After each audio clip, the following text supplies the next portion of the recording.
Hello, everyone. Welcome back to the Chicago Smart Podcast. This is your host, David. I'm coming to you guys live from the studio, which is just my house. So, what I want to talk about today, or I have actually a lot of things to talk about today, that one subject, all things baseball, of course. I have nothing to talk about football or basketball because, to be perfectly honest with you, I'm not paying attention to either. I know the NFL just had a draft. I would not think it's fair for me to speak on any of the drafts that the Bears picked or any picks that across the NFL because I just don't think that I'm educated enough on that to speak on that. I don't follow the college game very much, but I hope that the Bears specifically got the players that they needed and they can help them in next season and in the future. As far as basketball, they're into the playoffs right now, and I can probably care less to be honest with you, just because. I mean, again, I think playoffs in any sport, I think they're a crapshoot, but in basketball, it's just I don't know. I just I mean, it's not like a number eight is not being a number one. And when I was talking specifically about if you don't watch the game as much as or even less than probably I do, I happen to catch stories every now and then, Bleacher Report or just stuff that I see on social media. Apparently, the Orlando Magic, which are the number eight seeder, up three, I think, games to one or three games to nothing, if I'm not mistaken, on the number one seed Detroit Pistons. Not that that's never happened, a beating a one. But again, based on what I'm reading and what I'm understanding from people that know the game a little more than I do or follow it a little closely than I do, would be a major upset. Not because of the eight and the one, it's just because Detroit had aspirations for a championship run. So again, remains to be seen what happens, but I don't follow the game enough to give you anything more than that. Right now, my focus is on baseball, and I think baseball right now is sure as heck taking up a lot of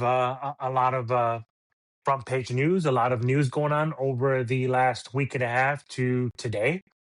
Um, so let me start all the way from the firings, which is basically the top story right now. Which again, for those that are listening to this and don't follow social media, or maybe be listening to this later on and haven't caught it, minutes ago before started recording this, I read that Rob Thompson, the manager of the Phillies, just got fired. They have a record of 9-19, same as the Mets. You say, well, what's going on with the Mets manager? I don't know if they're going to let him finish out the year. I don't know. I don't know. He could be fired before the end of today. I don't know. I don't have an insight on that. It's just, it's crazy, right? With the firings of all that Boston Red Sox staff, which I'll get into in a minute, which is a bigger story. That breaking news, right, of Rob Thompson being fired as manager of the Phillies. And I've said it once and I'll say it many, many times, and it's been said. I'm not going to say that I'm the one that came up with this phrase. So to coin a phrase, players don't get fired, managers do, right? So managers always the scapegoat. Sometimes GMs get fired as well, but that doesn't happen, at least not in the middle of the season like this. Not that it's never happened, but it just doesn't happen like that. Again, what the Phillies, from what I'm seeing and from what I saw, is they keep running back the same team. And again, this is not a knock on the team they have, right? But addition by subtraction doesn't work, right? Like they subtracted, and again, right, there was a big rift between Rob Thompson and Nick Castellanos. And not to say that Nick Castellanos doesn't come with his own set of problems, but sometimes you need those guys. Those are like sometimes glue guys. Those are guys that get along with other people in that clubhouse and sometimes they bring that fire, right? You got Bryce Harper, you got Kyle Schwarber. I love Kyle Schwarber, but he's not hitting bombs like he was before. And again, he might get hot. Who knows, right? Who knows what might happen with this team, right? They might just take a turn and have a really crazy, miraculous turn. Baseball's crazy like that. I mean, it's a long season. You don't know, right? But this is me coming from somebody who saw Kyle Schwarber start his career here in Chicago as a Cub. Always gonna love Schwarbs. Have love for Schwarbs. Of course, that 2016 run was wonderful. Was great. Beginning of the season, Arizona. I believe he basically tore up his knee. We're thinking he's done for the rest of the year. All of a sudden, there starts to be rumors right when they're about to reach the World Series that if they make the World Series, Schwarber's going to get activated. Like, there's no way. Well, sure enough, he was, and he had a very big part in that championship run that they had in the World Series specifically. I love Schwartz, but I'm sorry, his numbers just are not there to tell you, hey, I can look the other way for his numbers as long as he keeps hitting tanks.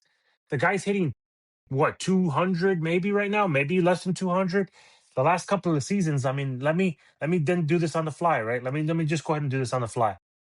What's Kyle Schwarber's numbers over the last 5 years? I'm going to do this on the fly. So we're doing we're doing this on the fly, right? I'm sorry, the last two seasons. So the last two full seasons, 2023, 2024, in before that. So I'm going to start from 2023, right? And I'll move forward. 2023, he batted 197 with 47 home runs, 104 RBIs. That is fantastic. The home runs, the RBIs, that's great. But look at his average. I'm sorry, I'm an average guy. But again, you're thinking, well, he's not hitting average, but he's hitting tanks right at the right time. So again, there's two schools of thought to say, I'll take the hit on the average, but them tanks I can't give up. I can't give up those 47 home runs and those 104 RBI. 2024, he batted a little bit better. 248, less home runs, 38 home runs, 104 RBI. Same, right? His average last season I'm gonna tell you right now. His average last season was, and look at this, we're doing this on the fly. And I never say that we're not innovative here on the Chicago Smart Podcast. Let's see. His average right now is sitting at 230 to 231. 2025, he was, let's see, he hit 56 bombs or 56 home runs, and he was hitting around 211, the lowest of 227, right? So he ended up batting, right now his career average is 230. 225, I'm sorry, 2025, he batted 240, 56 home runs, 102 RBI, 132 RBIs. That's fantastic. That's marvelous. So you take a little hit on average. I'm an average guy, right? And you ask David, well, what would be a good average for you? I don't know, 270, 275. I know that's a lot, right? To say, hey, he had a pretty decent season. Like I said, 2024, 248, 38 home runs. Then he had that 197 average in 2023, 47 home runs, right? So they're counting on him having that high production season, and I don't know, right? What's going on with Schwarbs, right? And he could getting older. Yeah, everybody's getting older, but I don't know, right? They don't really have a plan. They just ran the same guys out again. Bryce Harper, Trey Turner, like I said, Schwarbs. Those are the guys they're running out there, right? There's some kids in there too, but I mean to tell you, like we just played them 7 times. The Cubs just played them 7 times in a matter of like 10 days the last week or so, right? Week and a half, or 10 days. I mean, again, I didn't see anything that really impressed me, right? Like, I mean, yeah, we lost the game to them, and then after that, we beat them the rest of the games. In fact, we swept them, right? We swept them when they came here. Again, I love Schwartz, and maybe he'll turn it around. That doesn't mean I don't like the guy. And for the love of goodness, can we please stop asking him? Is it weird for him to play the Cubs?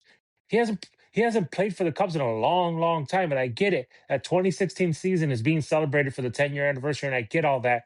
And he's doing the podcast with Rossi and Anthony Rizzo, the lovable think winners or whatever it is podcast that they do, that it's on YouTube and audio podcast. That's great. Those reminiscing, those memories are great. And I love Schwartz, and I'm always going to love Schwartz. But I'm glad we didn't get him, because guess what? He'd just be another guy, right? He'd just be just another guy that we're hoping gets turned around and hit some tanks for us. I don't know. Again, at the end of the day, the players cost that manager his job, because they'd be playing better. I don't think they would really care how was Kyle Schwarber batting and Bryce Harper's attitude and all that good stuff. But Rob Thompson ultimately loses his job, which then we're looking at the other team that has the same record of 9-19, the New York Mets. How hot is that seat for Carlos Mendoza this morning as we sit here on a Tuesday morning, April 28th, 2026, right? How hot is that seat, right? As far as I know, you know, at the end of the day, general manager David Stearns can say, I have all full confidence in him. But if the owner, Steve Cohen, says, that's it, we're done, this season's going to be a wash, I'd rather have an interim manager in here and whatever, right? Or they could just take out the entire squad. They can take out the entire staff, because that's sure as heck what the Boston Red Sox did. But again, how hot is that seat right now, right?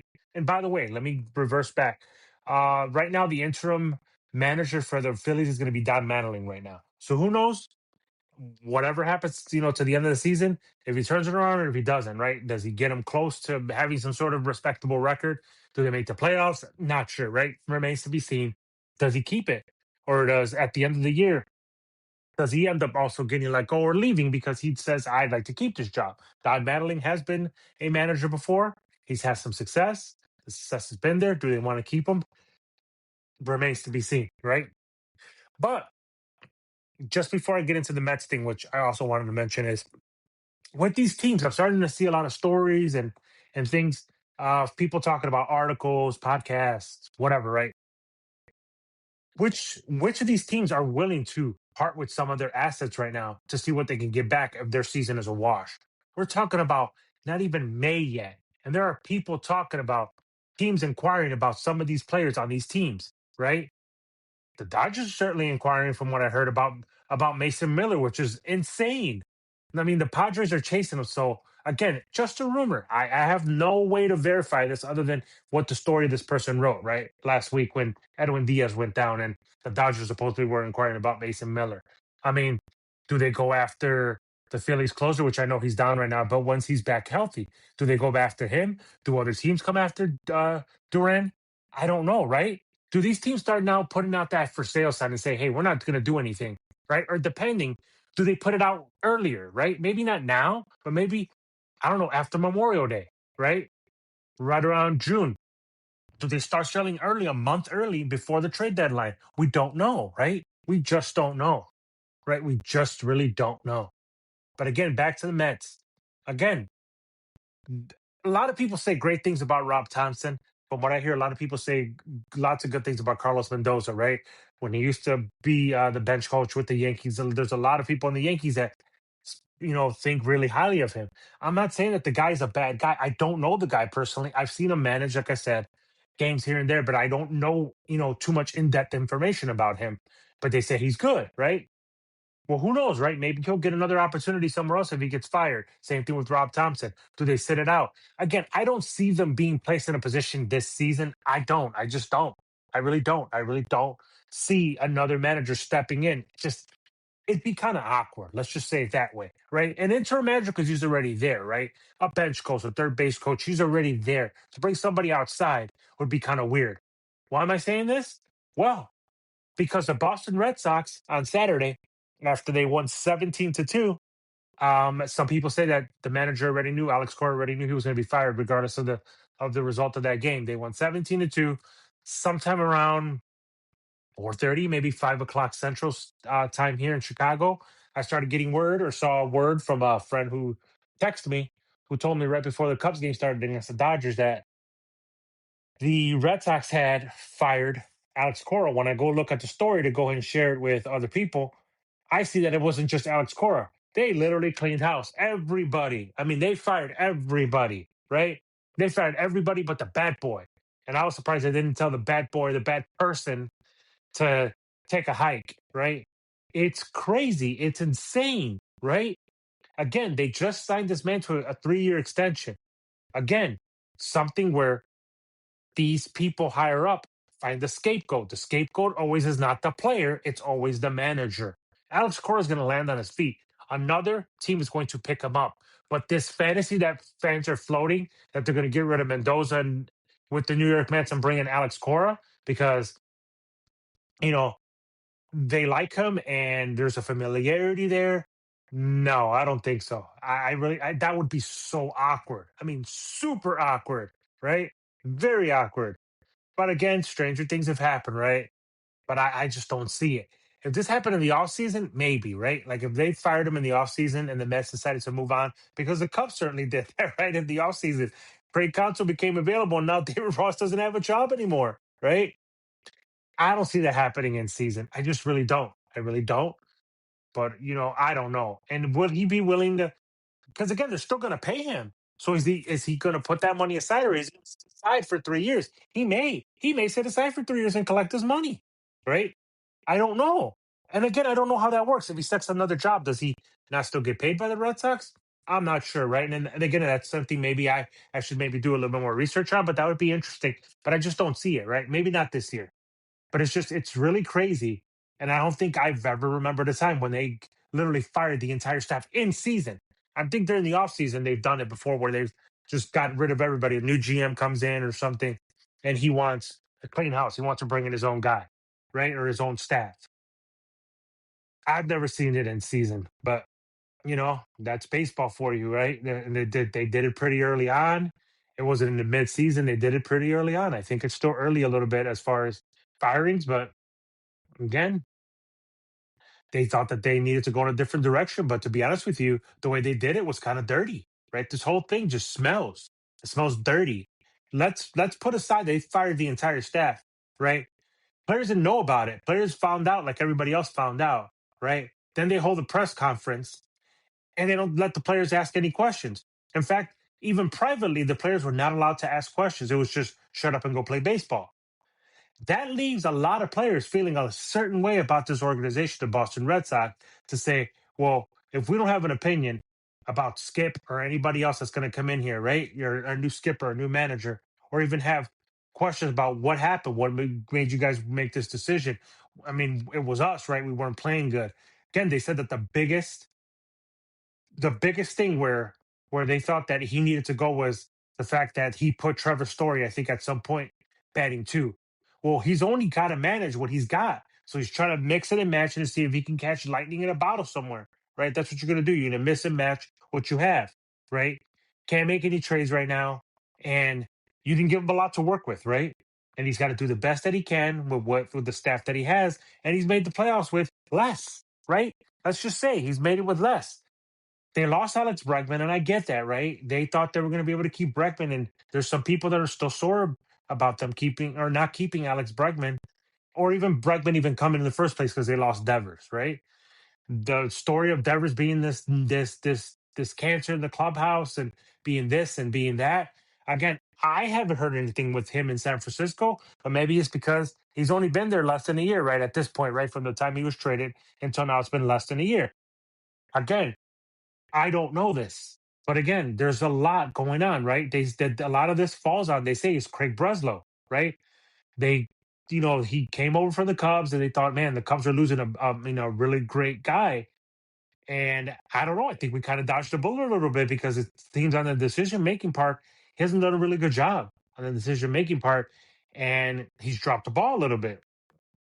But again, it just something like that when you fire an entire staff and your players obviously feel the brunt of why that manager got fired, and they feel why, you know, why, why am I, why am I, why am I going to come into this organization if for some reason, I'm just going to be basically dictated to, right? Which brings me to my next point. There's people out there they could have brought in, but again, it's mid-season, so and I want to say mid-season, but the season's already started. We'll say that they can't bring in a Joe Girardi or a Joe Madden or a Dusty Baker or somebody. I'm just giving you like names that come off the top of my head, these big, names that you would think. I don't know if Dusty even wants to manage anymore, right? But our manager's going to want to come into these situations where it's like, look, you're just basically there to basically be the lame duck manager. The upstairs people are going to tell you, the analytics department is going to be like, this is who what your 1 through 9 is going to look like. Do people want to manage like that anymore? And I know Joe Madden has been such a proponent or such a louder voice, so to speak, for lack of a better word or better term, of how managing has changed. It's no longer, I can't manage with my gut. I can't put the lineup I want out there. It's the front office dictating who we should and shouldn't put out there, right? And we kind of sort of have to collaborate on that. Well, the front office should worry about contracts and trades and anything that they have to do front office wise. They should stay out of the roster, you know, not so much construction, but the roster that you put out, right? Like what you can put out there and who you're going to bat and all that, right? Let the manager manage, right? Because at this point, you can put anybody in there, right? If they're just going to be handing out a lineup card, then why not you put anybody out there? Why are we going through all this trouble of bringing in all these, managers and all these guys if you're just going to have somebody putting out a lineup out there, right? That's why I feel like Joe Madden hasn't found a job because I don't think there's a job out there that's going to let Joe Madden manage the way he wants to, right? Where it's like, look, I don't mind the analytics, and he was very analytics, you know, savvy and happy, and he loved the analytics. but he also liked to manage a little old school with the gut a little bit, right? And that's it. Joe Madden was the best manager. He made a lot of mistakes that maybe got amplified because they got amplified because when it was in the playoffs or specifically the World Series, right? Or Joe Girardi didn't always make the best decisions and he got canned as well, right? But again, my point is the game is changing and you're going to start to see a lot less of these old school type managers, and you're going to see more of these either old school managers that have now adapted to the new way, or a lot of new guys like the manager that they have out in San Francisco, right? Where it's like he's had no major league experience. He's a college coach, has no major league experience. I think his name is, and I don't want to butcher his name, Tony Vitalo, I think is his name. Um, but again, anyways, and he's come with his already his enough amount of his criticism in the last couple of weeks. He's been the manager of the Giants. But again, that comes with the job, right? It's trial by fire. I'm gonna throw you in the water and see if you can sink or swim, right? But again, this this whole we're a family kind of thing. It's a business. At the end of the day, they're a business, right? So I think that all these managers understand that this is a business. At any time, you could lose your job, right? No matter how well you do, or if you're showing some sort of trajectory of improvement, you can get fired. An entire staff can go with you, right? And it's just it's insane that the way they cleaned house because I would really be interested in who's going to manage the Red Sox next season, right? Who's going to be that manager for them, or are they going to keep things status quo, which with the interim managers they have now, right? And just make them the full, permanent manager, right? Take the interim off the title and just make them manager, right? I don't know enough about the manager now about the Red Sox. I wish I could tell you more about him, but I just don't know enough about him.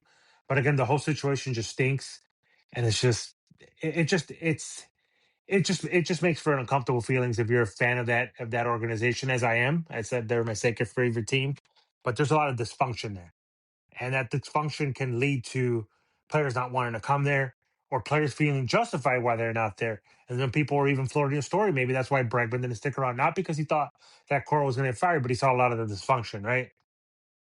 Specifically with the Rafi Devers stuff.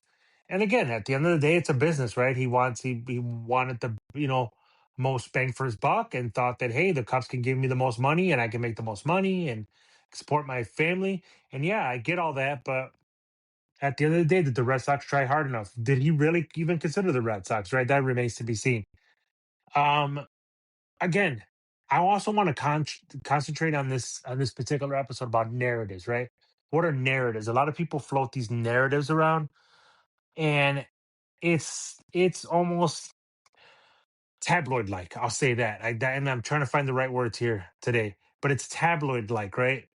Some of these assumptions that some of these reporters, some of these people float on ESPN and other publications and in other forms of social media about these players when they leave, right? There's one side of the fan base that hopes for the best and hopes that you don't do too well when we play you. There's another part of the fan base like, we didn't need you. You're selfish. You know, how dare you? I'm glad you're doing bad. I hope that you have the worst season ever. And who am I talking about? I'm specifically talking about this narrative of Kyle Tucker. Kyle Tucker came here not as a free agent, as a trade, right? And it was the camp of we need to sign Tucker. We need to sign Tucker because he was doing really, really well. And that second half of the season, he started kind of just his numbers started to taper off a little bit. There was the whole issue with the hand and the other injuries he had, and he went to go see his own doctor. And all of a sudden, the narrative started to change on Kyle Tucker. It's who cares if they sign him or not because he wasn't even around when the Cubs were celebrating that they clinched a playoff spot. He was off somewhere. He just always had the sour face. He was never really with us. Blah blah blah blah blah. At the end of the day, Kyle Tucker did what was right for Kyle Tucker and for his family. And I don't hate Kyle Tucker. I really don't. It's too bad that he's not doing too good with the Dodgers. I'm in the camp of hey, when you played us, which they just played us, I hope you don't do too well against us. I hope you get a single and get stranded, right? At least your numbers don't go down and you don't hurt us, right? At the end of the day. But it's just its narrative always trying to turn these guys that leave here as villains. Oh, he went because for sure he had a championship. Okay, great. Right. Great. He made the best decision for him financially and also the best decision for him in his career. I don't hate him for it. I just don't know. I don't have anything bad to say about Kyle Tucker. If he just wasn't the rah rah guy, then that's fine. I'm sure that when they traded for him, they knew who he was. They have to have done their homework.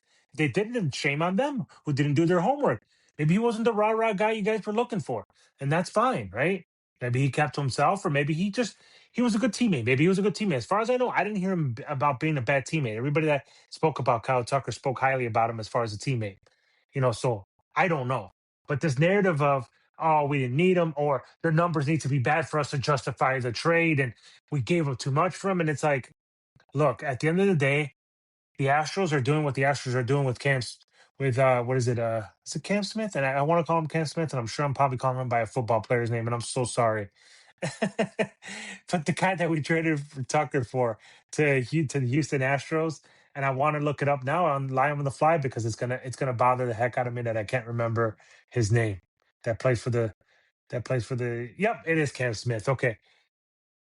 Cam Smith, let's see here. How is he doing?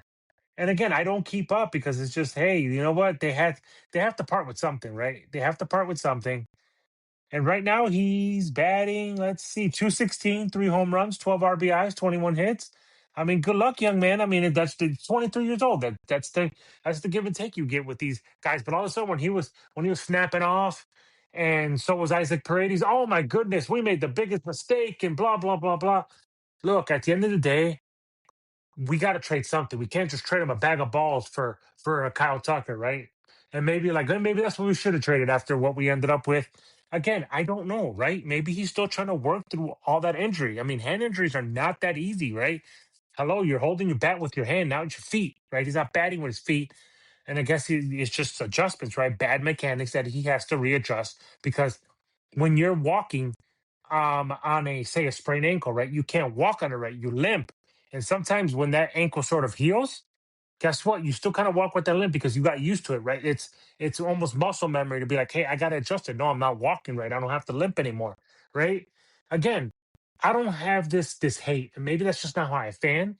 And if people choose to fan that way, that's great, right? Which is another topic I want to talk about, the whole fanning. Like, you can fan however you want to fan.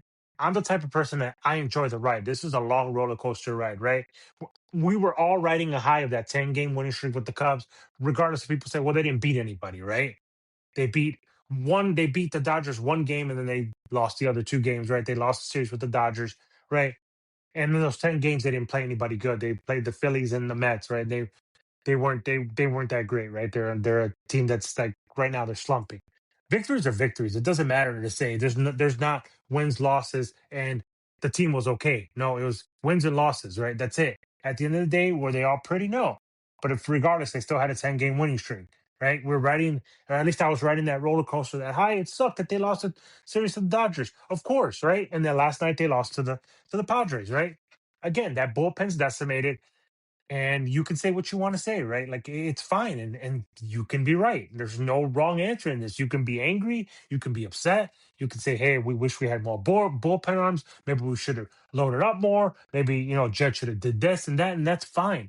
Me, I'm gonna just ride this roller coaster, and I'm hoping that we go on an upswing again and we get into another good winning streak and start winning some series. But again, you can fan however you choose to want to fan, but this whole thing with PCA, he's trolling you guys. And the Dodgers fans were booing him, and they can. That's great. Boo him all you want. He trolled you guys. Boo him. He's a villain. Sure, boo him. It's okay. There's nothing wrong with you booing him, right? I don't think he really cares. I think that's what he was looking for. But when I start seeing comments, and again, these are these keyboard warriors. It's nobody I know. It's nobody that I even really care to know. It's these keyboard warriors who want to say things like, "Oh, I hope that somebody puts one right between his eyes," or someone, we need headhunters more in Major League Baseball. Like he's there, put one in his dome, take him out, and it's just like he trolled you guys, whether he's right or not. That is not okay. You want to put one in his ribs, sure, because you didn't take too kindly to him talking about your fans. You want to put one at his legs? Sure. Okay, no problem, right? There's a school of thought to say, hey, let me get this guy to shut up and put one in his ribs, right? Kind of what happened, funny enough, to the Dodgers, Dalton Rushing. Dalton Rushing, he's doing this because he wants to get a rise out of you guys. Dalton Rushing, last week, they had a series with the Giants, and Jung Hoo Lee had a little bit of I wouldn't say a collision at the plate, but they kind of collided. He kind of laid there for a minute trying to get his bearings. And as Dalton Rushing is getting off the field, he looks back and he says, F him. He kind of just jokes, F him. Then this weekend, Miguel Amaya was at the plate. He got hit in the elbow guard. He asked for them to look at it and make sure it didn't go off the knob of the bat.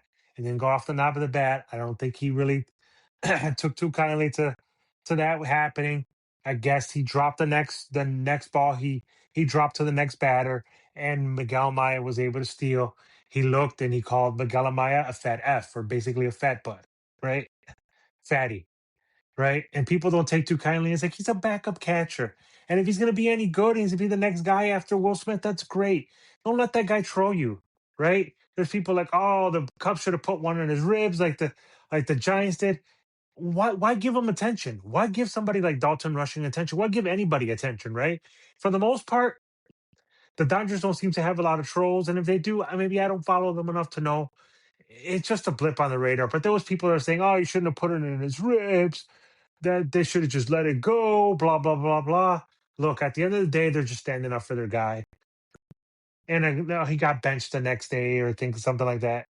And after the incident, that's why he got hit in the ribs the next day after the whole incident, or 2 days after the incident, the the last game with the Giants. And that's just old school baseball, and I'm okay with old school baseball. Look, hit him in the ribs, hit him in the legs, hit him in the behind. Don't go anything neck and above, right? Like don't go at the neck. Like literally, once you get to the shoulder blades, that's too high, right? Don't hit him in the arm. Stick it to the ribs, stick it to the thigh, the butt, somewhere in the leg. Make sure you leave a nice bruise, and that's it. Message sent, right? And that can start a war. That's why the umpires sometimes just warn both benches, "Hey, that's it. That's enough. Enough's enough. Message been sent. I don't want to see anybody else get hit. Some people are going to get started getting thrown out." That's fine. But the way people fan nowadays, it's crazy. They get behind their keyboards and they turn into these keyboard warriors. And it goes back and forth. I don't reply because they're not talking to me. I'm just in the comments that I'm looking at. I'm just looking at overall things of the game, and whether it be Twitter or whatever social media that I'm looking at, I just don't reply because it's just everybody's a couch GM, right? Like there's what they call a Monday morning quarterback, right? A couch quarterback. You sit on the couch on Monday morning and you say, "Hey, the quarterback should have did this yesterday during the NFL game," or blah blah blah. You can be an armchair quarterback. That's what I'm looking for. Armchair quarterback is the expression I'm looking for. Or you could be an armchair GM, right? Or an armchair manager. And right, we can question decisions. I do it all the time. Why is Craig Counsell putting somebody else out there like that? Why is he putting Ben Brown out there? Why is he putting this guy out there? And why is he not batting, you know, Moses Ballesteros a little higher? And the lineup gets put on and we criticize it to death and blah blah blah. And that's fine, right? Sure. But when you want to go in there and you want to start throwing threats in there and blah blah blah, and this guy's an idiot, fan however you want to fan, but don't go out there and try to be a keyboard warrior, because that's not necessary. Asking for somebody's career to be ended because they're trolling you or because there was an incident or whatever, stop it. It just gets to be so stupid. It gets to be so freaking lame when it comes to stuff like that. It gets stupid, and I don't pay attention to stuff like that. But again, it's just baseball season's a long season right now. I mean, there's even I'm even seeing talk, which is so insane, that maybe the White Sox should think of seeing what can get for Murakami when the trade deadline comes up. How do you think they don't want to keep him and keep him around and maybe build around him with some other guys? Like, I get it. Or maybe he goes through a slump in the second half and doesn't hit as many home runs. Look, I don't know this, right? I've not seen this guy until just recently, until he started playing for the Sox. That's wonderful for them, right? Maybe you tune in just to see if he hits a home run. Your team may not win, but hey, it's exciting, right? It's like the whole Andre Dawson thing when he hit like 49 bombs or something in 1987 and the team was in last place, basically. Maybe it was just it's an entertainment, right? It's entertainment. It sucks that they can't ultimately win with the guy hitting 49 bombs in the year. But hey, that's just baseball for you. But just watch it. And I get it. It's hard to watch your team lose. If the situations were reversed with the Cubbies and they were on a losing streak like the Phillies or the Mets, or having that upward climb like the Sox or a lot of these other teams, the Rockies and all these other teams that are not very good, it'd be hard to watch an entire 162 game season. It'd be hard, especially if you're a diehard and you love this team, right? It'd be tough. It would be really tough, right? But I mean, You also have the choice of not watching, which is pretty hard. I would say it's pretty hard because even when the Cubs before they even had that championship run. The teams weren't very good, but I watched them and I cheered them on, and I would hope that they would win some of these games. And maybe with the rosters they had of like a Darwin Barney and a Starlin Castro and all these other guys that I can't remember right now, which makes me laugh thinking about all those guys that used to play for the Cubs. Maybe they can do something, and you cheer them on and you have hope, right?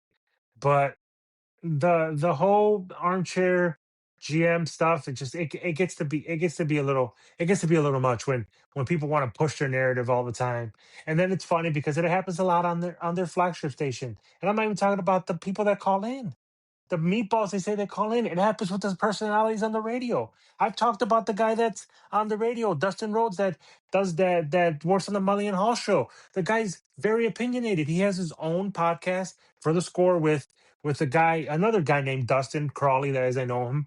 Nice dude, Crawley. I've met him before at the Cubs convention. He's a cool guy. He's a Cubs fan, diehard forever.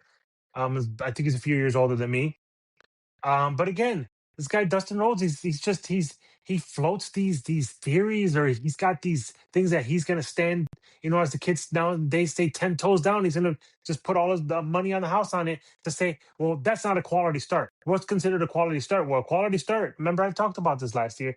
He argued about a quality start, right? Oh no, Jameson Taillon doesn't have a quality start. Well, quality start is qualified by what I said last year in that podcast about what a quality start qualifies, right? Which qualifies you for what a Major League Baseball calls a quality start.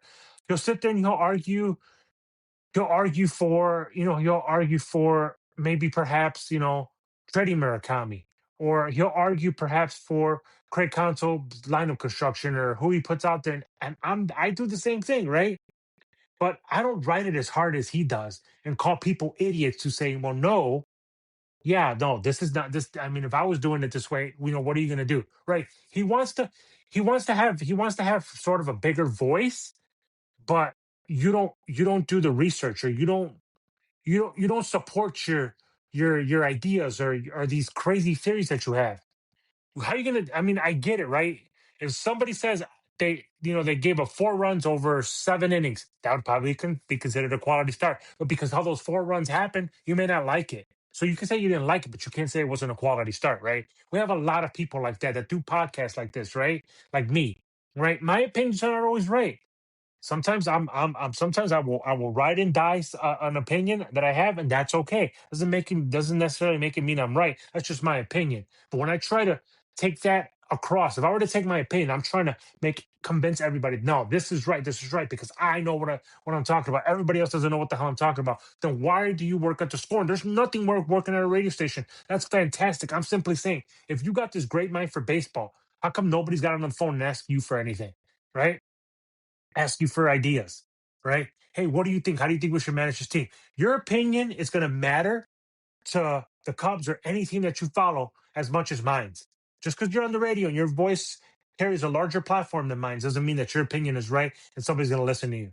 Because guess what? If Craig Counsell comes on that show, which he doesn't come on in the morning, he comes on in the afternoon. But if he were to be on that show and he tell him, Craig Counsell would be like, yeah, whatever. Okay. I'm manager of this team. I'm going to do whatever the heck I feel like doing, right? Again, it's just how we fan, right? There's people that just they take their fandom a little too much, a little too far, and that's great. There's nothing wrong with being a hardcore diehard fan, but when no one else's opinion matters but yours, then it starts to become a little. You start to become a little Stephen A. Smith, where it's like nobody can tell Stephen A. Smith nothing because Stephen A. Smith is the smartest man in the room, right? And sometimes it's better if he doesn't open his mouth because then the ignorance flies out, right? This man is not the smartest man in the room all the time. He has these opinions, which we're all entitled to, but this man will write an opinion that the cows come home, right? And when somebody challenges on him on it, then he comes on his podcast and starts cussing him out and, oh, why didn't you call me? Dude, just fess up to it, bro. You said it, you said it. Stand on your opinion, whether you're right or wrong, stand on your opinion. You know? Cap does it all the time. Cap will sit here and call people idiots, will call people out on stuff. But when people call him out on stuff, they got to bring out the receipts. Oh, I never said that. Yes, you did. Yes, you did. And then your co-host is telling you, yeah, yes, you did. You said it on this date. And no, I didn't mean it like that. It's like, dude, you got to try to separate it. And it'd be so hard. And I've talked about this before. Separating you as a radio personality and you as a fan, because I know he's a diehard Cubs fan, just like I am. How hard would it be for me to separate me being a Cubs fan from being a radio personality if I was on the radio? It'd be pretty tough. But I would sit there and I'd be like, I'd wear it. Hey, I said this on this day. I'm gonna wear it. You guys are gonna make fun of me, but I'm gonna wear it. That's what the problem is nowadays, just with everything, not just sports, and just in general. People will have an opinion. Then when you come back with the receipts or you come back with the proof, they won't wear it. Well, I didn't mean that. That's not what I meant. This is what I meant. Well, no, that's what you should have said, right? Again, these are all things that are important to me. These are all topics that are important to me. I love baseball. I'm going to ride the season out. I hope that the Cubs make a swing, an upturn. The injuries kind of slow down. They keep having these injuries. They want to fire the strength and conditioning coach. That's what the fans want. Let's fire the strength and conditioning coach because there's too many injuries. Okay, so then who do you bring in? A new one? And what's a new one going to do? Right? I mean, right. The guys will still be injured, but when they come back, how does he help them stay healthy? That's what I want to know. I really would love for you to educate me, to tell me what would you do, right? What are they doing that these pitchers can't stay healthy, right? Look, with the Kate Horton injury, I don't know how you can prevent something like that, right? I just don't know, right? These oblique injuries, how do you prevent that? Those, calf strains and stuff like that. How do you prevent these things, right? Because I know the White Sox were going through it last year too, right, with a lot of their players. How do you prevent something like that? I would really love to know. And if somebody can educate me, that would be great. I'm going to do my research to see if there's something that maybe I'm missing that they're not doing. But sometimes some of these injuries are unavoidable and they suck, right? When you got to basically pick somebody up off the street to pitch a very important game for you, right? Against the Dodgers, there was two pitchers that pitched up Friday night I'd never heard of, but I am a diehard Cubs fan, and I think I know most of like the big faces of some of those guys in that pen. I didn't know these guys, and bless them, they came out there. They did a great job, right? They did a fantastic job, but I don't know. I don't know these guys. And what is Craig Counsell going to do? He's not going. This is not a video game. He can't just make a player. He's got to deploy who he's got, and what else? What other choice does he have? But to put the guys out there that he has, right? Does he always make the best decisions? No, but he's going to ride who he thinks is going to get him out getters, right? Whether it be a closer, whether it be a setup man, whether it be a long reliever, he's going to get out getters. That's what he calls them, out getters, right? He doesn't necessarily assign them a role. But those are the things that I'm talking about. Like I see these things and I'm like, all right, so what would you do differently? You're telling me your idea, but you're not telling me what would you do differently. How do we approach this differently? How do we approach these injuries differently? That's what I want to know. And baseball in general, right? These arm injuries, is it because there there's not enough innings in that arm? There's too many innings in that arm. They're they're pitching they're pitching high velocity. They have the pitch clock. Do they have not enough time to rest their arm in between? There's been all this talk, but there's not really been a definitive answer, right? And it's happening. It's not just the Cubs that are suffering these injuries, right? I just talked about Edwin Diaz, right? He's had past arm injuries before, but again, how do you prevent something like that? How do you monitor something like that? Do you not pitch them? Do you not in the case of the Dodgers, right, where they have all that depth? Do they not pitch him as much to try to preserve his arm for later on? Is it better that the injury happens now than say, I don't know, August or September, right, when they're going to make that run towards the playoffs? That's the conversation I would love for these people to really sit down and have, right? Not just locally but nationally, right? Let's talk about it. What is it, right? Let's get some of these I mean, that's the kind of conversations I would love to hear, and some of the articles I'd love to read in the Athletic and the Bleacher Report or anything, right? Bring in a doctor to tell you, hey, I worked on Kate Horton's arm, or I've worked on these many pitchers' arms, and this is what I noticed in common. That would be a great conversation to have, right? Versus, well, what's going on with the strength and conditioning coach? What's going on with the trainers, right? Let's talk about that. What are they seeing, right? And let's have that conversation. I'd love to hear a good 30-minute conversation on that, on locally or even nationally, about these arm injuries, these rash of arm injuries, right? Because from what I remember, me growing up watching baseball, I don't remember guys having arm injuries like this. I just don't. What's going on? Is it by the time they get to the majors, they've just pitched too much between high school, college, and the majors? Like, what's going on? Why are these arms just basically falling apart, right? What is it? What is that common thing? But yet we'll spend 30 minutes talking about some crap, right? crap, because sometimes that's what some of these segments are. I don't listen to these radio stations live because I'm working or I'm in the car and I just can't listen to an entire segment. That's why I've always said, hey, I like the Odyssey app because the Odyssey app lets me listen to some of the shows from the score, right? They'll sit there and they'll break down, like last week, the flagship station of the Cubs while they're on this 10-game winning streak. And again, I get it fair, right? The Bears were going to draft somebody as everybody else was going to do it in the NFL draft last week. They literally went an entire 4-hour program without talking about the Cubs. Not one segment was about the Cubs. It was literally all about the Bears. And this is no knock on the Bears. They had to talk about, the picks that they made and the picks they were going to make and all that. An entire 4-hour program. You couldn't fit not even 10 minutes to talk about the Cubs. One segment. Give me one segment, right? But you'll sit there and you'll break down with other experts that say, hey, the pick that the Bears made, the safety that they made, right? This young man they picked, he's this, and that. We're going to talk to his coach. We're going to talk to this guy, blah, blah, blah, blah. But you can't have a 30-minute conversation and bring in an expert to talk about what's going on with these arm injuries. That's what I would love to hear. But sometimes a lot of these 4-hour programs are just a bunch of fluff. These guys arguing back and forth their points for entire segments sometimes and don't talk about anything. It's just fluff. That's why I started this podcast, and I keep saying it. It's because these are the kind of stories, these are the kind of stuff that I would love to hear on my radio. Right? It's stuff about where are these arm injuries coming from? Where are these lower body injuries coming from? Nobody knows. Like what these athletes are supposed to be faster, stronger, in better shape, but yet their bodies are falling apart, right? Specifically their arms and their legs and stuff like that. Like, what is going on? What are we not seeing, right? These are the things I want to hear versus breaking down a Bears pick for an hour because it's multiple segments over that time. Why? I get it. Let's talk about them. Let's give the education to the people so they know who is this kid that's going to be playing for the Bears in the fall. That's great. That's all great information. But I don't know when they put these programs together. Do they even consider that? Right? I get it. The guys on the radio station are not doctors. They're not trainers. They don't have that. But that's why you bring in the experts to tell us more as the audience, as the fan. Hey, this is where these arm injuries are coming from. These are the commonalities I'm seeing. This is what I think. No, I ever since this whole rash of injuries started, I haven't seen one place cover this. And if they have, maybe I've missed it. And somebody can send me a comment. Somebody me, send me a text message if you have my number. Tell me where is an article that talks about all these wrestling arm injuries and why this is not a bigger deal, right? But again, these are the stories that I wanted to cover this week, or these are the things or the topics I want to cover this week. I'm going to try to again, like I said, try to do these more frequently.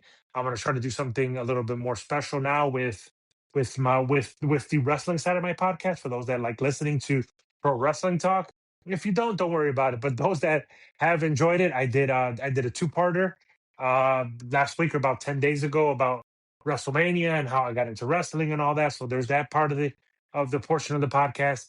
I'm not going to try to mix the two ever unless the world of baseball or football or something mixes with it because I know they bring in celebrities, but I probably would cover that in a separate topic. I do have some stuff on my mind for that podcast, but if you guys are a listener of both, please stay tuned for anything else on that side of the podcast. All right, guys, God bless. Take care.